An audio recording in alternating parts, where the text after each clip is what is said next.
The overall goal of this procedure is to generate docetaxel-resistant cancer cell experimental models as a platform to study molecular mechanisms driving anti-mitotic therapy resistance. This method can help answer key questions in the cancer cell biology and genome integrity fields, such as identifying the signaling pathways contributing to disease progression and determining potential targetable strategies.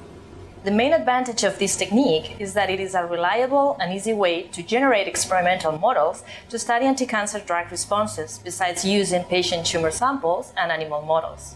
Demonstrating the procedure will be Lisa Mohr, a postdoc from my laboratory, and Jungreem, another postdoc in our team.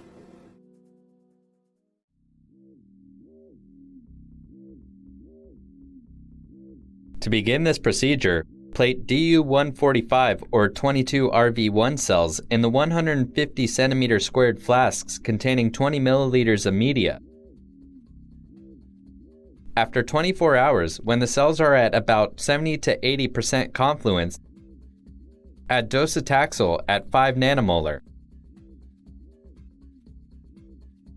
After 72 hours, aspirate the drug-containing media and add fresh docetaxel-free media. Change the media every 3 to 4 days and wait for 1 to 2 weeks until clones appear in the flask.